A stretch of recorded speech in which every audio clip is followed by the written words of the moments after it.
قرآن مجید نے سورہ انعام کی آیت نمبر 32 میں ارشاد فرمایا ہے، فرمایا وَمَا الْحَيَاةُ الدُّنْيَا إِلَّا لَعِبًا وَلَّهْوٌ، فرمایا دنیا کی زندگی نہیں ہے مگر کھیل کود،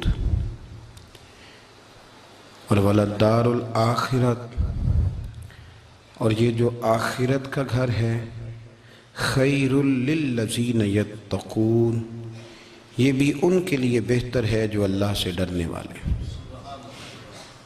دنیا تو پہلے ہی کھیل کود ہے، اور آخرت کا گھر بھی ان لوگوں کے لیے بہتر ہے جو اللہ سے ڈرنے والے ہیں۔ فرمایا فَلَا تَعْقِلُونَ، تو کیا تمہیں سمجھ نہیں ہے؟ تمہارا شعور اور تمہاری عقل کیا تمہیں بتاتی نہیں کہ دنیا کھیل کود ہے؟ کیا تم اس کو دیکھ نہیں رہے ہو کس طرح سے لوگ دنیا چھوڑ کر کے جا رہے ہیں؟ قرآن مجید نے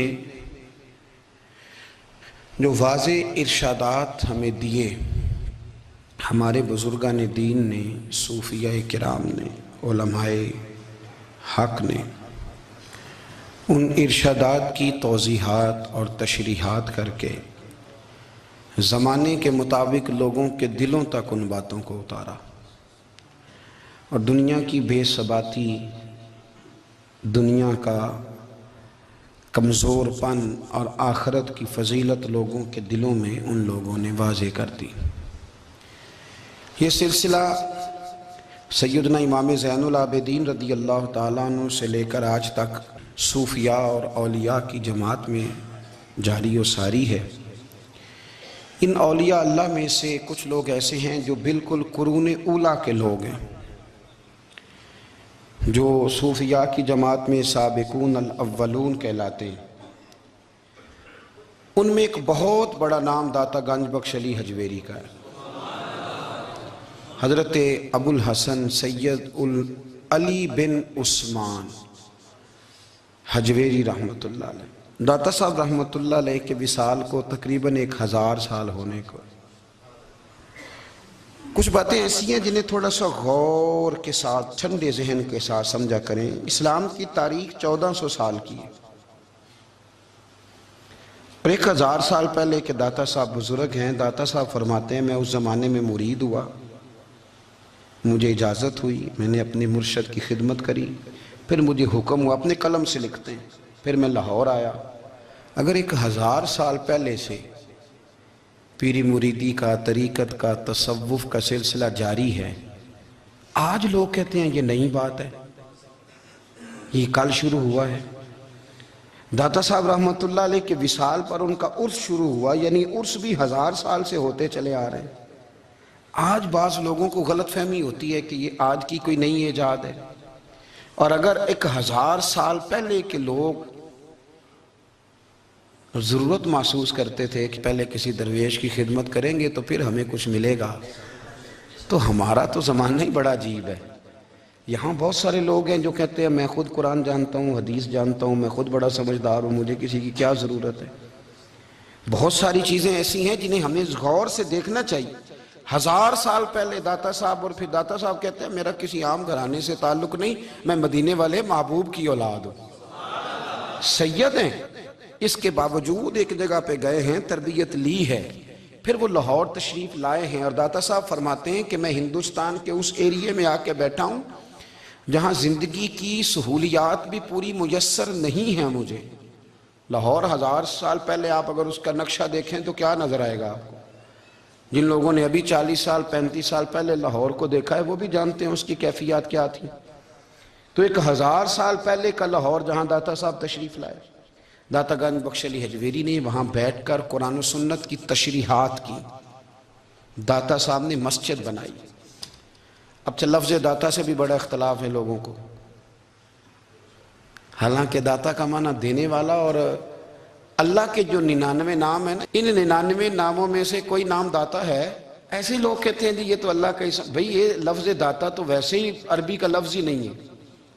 تو آپ چیزوں کو گھسیٹ گھساٹ کے اگر لے کے نا، قرآن مجید میں آپ اپنے ماں باپ کے لیے دعا کرتے ہیں ربی ارحمہما کما ربیانی صغیرا، یا اللہ ان دونوں کو بخش دے جو بچپن میں میرے رب بنے۔ رب ارحمہما کما ربیانی صغیرہ، رب کا معنی پالنے والا، تو قرآن مجید نے تو ماں باپ کو رب کہہ دیا تو شرک ہو گیا۔ وہاں اللہ رب اور معنوں میں ہے، ماں باپ رب اور معنوں میں ہے، یہاں معنی پالنے والے کا ہے۔ ماں باپ اولاد کو پالتے ہیں نا، اصل پالنے والا کون ہے؟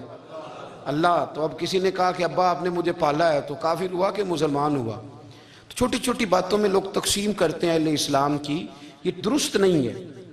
قرآن مجید نے حکم دیا کہ ان کے لیے دعا کرو ان لفظوں کے ساتھ۔ تو داتا کا معنی ان کا لقب ہے، یہ معروف لقب ہے ان کا، اس کا معنی دینے والا۔ تو بھئی اگر آپ مجھ سے کو 2-3 مسئلے سن لیتے ہیں، میں آپ کو دے دیتا ہوں تو شرک نہیں ہوتا۔ میرا استاد اگر مجھے 2-4 باتیں سکھاتا ہے تو شرک نہیں ہوتا۔ آپ کے اور میرے بزرگ والدین ہمیں کو 2-4 ہزار دیں، ہم ان سے مانگ لیں تو شرک، تو یہ اتنی زیادہ وہ معاملہ نہیں ہے، آپ اس کو سمجھیں۔ لوگ الجھاؤ پیدا کرتے ہیں، اس الجھاؤ سے بچنا چاہیے۔ ہم سے بندہ مسلمان تو ہوتا کوئی نہیں، لیکن ہر جمعے کو 2-4 لاکھ کو کافر ضرور کر دیتے ہیں۔ جانے کب مار دے کوئی مجھے کافر کر کے، شہر کا شہر مسلمان بنا بیٹھا ہے۔ تو اتنا سستا نہ کریں اس چیز کو، چیزوں کو سمجھیں اور غور کریں۔ تو داتا صاحب رحمۃ اللہ علیہ نے قرآن و سنت کی تشریحات کی۔ اب ایک بات میں کہنے لگا ہوں، داتا صاحب رحمۃ اللہ علیہ، بابا فرید صاحب رحمۃ اللہ علیہ، حضرت شیخ عبد القادر جیلانی غوث پاک رضی اللہ تعالیٰ عنہ، یہ وہ بزرگ نہیں ہیں کہ جن کی تاریخ دفن ہے، جن کا کوئی پتہ نہیں کہاں سے آئے، کہاں گئے، کیا تھے، کیا کرتے تھے۔ یہ وہ اس طرح کے لوگ نہیں ہیں۔ ان لوگوں کا کلام اصل صورت میں آج بھی دنیا میں موجود ہے۔ بابا فرید کی تحریریں موجود ہیں، حضرت غوث پاک کی کتابیں موجود ہیں، داتا گنج بخش علی حجویری کی کشف المحجوب شاید دنیا کی ہر زبان میں ملتی ہے۔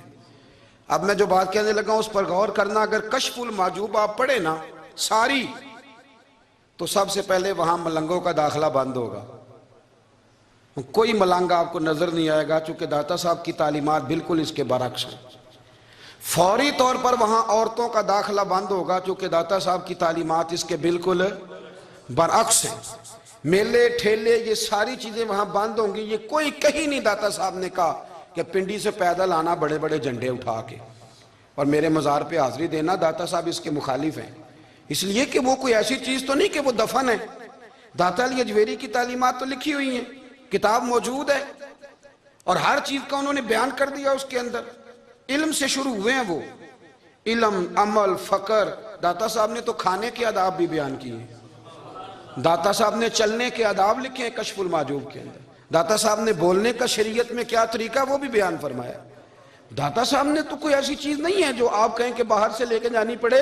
مسئلہ تو یہ ہے کہ یہ جو کچھ ہو رہا ہے، ایک آدمی ان کی قبر سے پھول اٹھاتا ہے اور وہ کسی کے گلے میں ڈالتا ہے تو اس کا بھی اسے 400-500 روپیہ نظرانہ چاہیے۔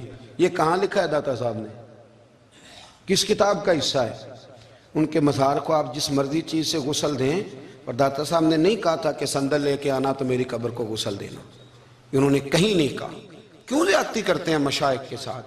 میرے اعلیٰ حضرت فاضل بریلوی رضی اللہ تعالیٰ عنہ سے کسی نے پوچھا تھا، ہم بڑی لوگوں کی باتیں سنتے ہیں، مزارات پہ لوگ جاتے تھے تو نفع ہوتا تھا، اب کیا بات ہوئی؟ اب اس طرح سے ہماری دعائیں مستجاب نہیں ہوتی۔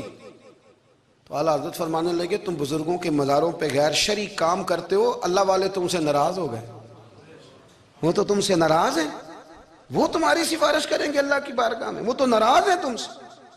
تم وہاں جا کے جو کچھ کرتے ہو وہ ان کو راضی کرنے والا ہے کہ ناراض کرنے والا ہے؟ تو داتا صاحب نے تعلیم، سب سے پہلے آپ نے اسبات علم کا باب باندھا ہے، اور آیت یہ لکھی ہے پہلے، انما یخشی اللہ من عبادہ العلماء۔ آپ فرماتے ہیں علم ہوگا تو بندہ اللہ سے ڈرے گا، اور بڑی یہ سخت بات ہے، پر داتا صاحب نے لکھی ہے، میری مجبوری ہے، تعلیمات داتا گنج بخش موضوع ہے، یہ بات کرنی پڑے گی۔ داتا صاحب کہتے ہیں جو بندہ بغیر علم کے فقیری کا دعویٰ کر جائے وہ اسی طرح ہے جس طرح کنویں کے گرد بیل پانی نکالنے کے لیے گھوم رہا ہوتا ہے، وہ چلتا تو رہتا ہے پر اس کی منزل کوئی بھی نہیں ہوتی، وہ گھومتا تو رہتا ہے پر اسے نتیجہ کوئی ملتا نہیں۔ فرماتے ہیں وہ اس بیل کی طرح ہے کہ گھومتا تو رہے گا پر کوئی منزل اسے میسر نہیں آئے گی۔ اگر کوئی منزل لینا چاہتا ہے تو پہلے اللہ کی کتاب پڑھے اور مدینے والے محبوب کی حدیث یاد کرے، پھر اسے منزل نصیب ہوگی، ورنہ اس کے لیے کوئی رستہ تعین ہو سکتا اور داتا صاحب نے پھر حدیث لکھی نبی کریم علیہ السلام کی. فرماتے ہیں کچھ علم حاصل نہیں کرتے، کچھ علم لیتے ہیں پر اس سے نفع نہیں لیتے، پتہ ہوتا ہے پر عمل نہیں کرتے. آپ نے حدیث لکھی ہے، نبی کریم علیہ السلام نے فرمایا اللہم انی اعوذ بک من العلم لا ینفع، اے اللہ میں اس علم سے تیری پناہ مانگتا ہوں جو علم تو ہو پر اس سے نفع نہ اٹھایا جا سکے، جو علم تو ہو پر اس پر عمل نہ ہو. داتا صاحب رحمت اللہ علیہ فرماتے ہیں علم ہمیشہ اس لیے سیکھنا کہ اللہ تبارک و تعالیٰ تمہیں اس کا نفع عطا کرے. اور پھر آگے بڑھتے ہیں تو آپ فرماتے ہیں جب علم سیکھ لو تو پھر نہ اللہ رسول سے عشق کرنا. فرماتے ہیں پھر نمازیں پڑھنا آسان ہو جائے گا، روزے رکھنا آسان ہو جائے گا، قرآن مجید پڑھنا آسان، محبت کرنا. اور آپ نے مثال دی، جہاں بھی کوئی بات سمجھاتے ہیں ایک مثال دیتے ہیں. مثال دی، فرمانے لگے حضرت عبداللہ ابن مبارک رحمت اللہ تعالیٰ علیہ فرماتے ہیں میں شروع میں ایک عورت پہ عاشق ہو گیا تھا. سمجھانے کے لیے بات کرتے، عاشق ہو گیا تھا ایک عورت پہ. تو میں نے عشاء کی نماز اس کے محلے میں جا کے پڑھی. میرا مذہبی گھرانے سے تعلق تھا، نماز میں پڑھتا تھا. تو امام صاحب جو تھے نا، یہ داتا صاحب نے لکھا ہے کشف المحجوب، امام صاحب نے نا آیات ذرا لمبی پڑھی. تو میرے دل میں خیال آیا کہ مولانا آپ تو فارغ ہیں تو ہمیں تو اور بھی کام ہے. تو کہتے ہیں نماز سے فارغ ہو کے میں اس کے گھر کے چکر لگاتا تھا، ساری رات گھومتا رہتا تھا. وہ چند لمحوں کے لیے چھت پہ آتی تھی، دو ایک بات کرتی تھی، چلی جاتی تھی. حد یہ ہے کہ مجھے کبھی اس پہ غصہ بھی نہیں آیا اور اس کا انتظار کر کے کبھی میں تھکا بھی. یہ داتا صاحب لکھ رہے ہیں. حضرت عبداللہ ابن مبارک فرماتے ہیں ایک رات میں گیا، اسی طرح میں نے نماز پڑھی، پھر میں اس کے گھر گیا. میں ساری رات، سردیوں کی ٹھنڈی رات، 11-12 گھنٹے اس کے گھر کا طواف کرتا رہا، معاذ اللہ چکر لگاتا رہا. آدھی رات کو سحری کے وقت وہ چھت پہ آئی 1 منٹ کے لیے اور کہنے لگی گھر میں مہمان بہت زیادہ ہیں، آج بات نہیں ہو سکے گی. حضرت عبداللہ ابن مبارک فرماتے ہیں کہ میں جب واپس لوٹا تو نہ مجھے اس پہ غصہ تھا، نہ مجھے تھکاوٹ تھی، بلکہ میرے دل کے اندر اس کے لیے محبت بڑھ رہی تھی. میں کہہ رہا تھا کتنی اچھی ہے بیچاری، اتنے راش میں بھی اور اتنی مجبوری میں بھی 1 منٹ کے لیے چھت پہ آئی ہے، پھر بھی مجھے اس سے پیار بڑھ رہا تھا. کہتے ہیں جب میں تھوڑا آگے بڑھا تو فجر کی اذان ہو رہی تھی. یکدم میرے اندر سے آواز اٹھی. میں نے کہا عبداللہ اگر تو ایک عورت کے لیے ساری رات کھڑا رہتا ہے، نہ تھکاوٹ ہوتی ہے، نہ غصہ آتا ہے، بلکہ پیار بڑھتا ہے، اگر عورت کے لیے بندہ کھڑا رہ سکتا ہے تو رب رسول کے لیے بھی کھڑا رہ سکتا ہے. پھر تراویح پڑھنا کوئی اتنا مشکل کام نہیں ہے، پھر تہجد کے لیے اٹھنا کوئی مشکل کام نہیں ہے. شرط یہ ہے کہ پیار ہو جائے. ایک عورت کے لیے اگر یہ سارا کچھ ہو سکتا ہے تو اللہ رسول کے لیے بھی ہو سکتے ہیں. فرماتے ہیں میں نے توبہ کر لی.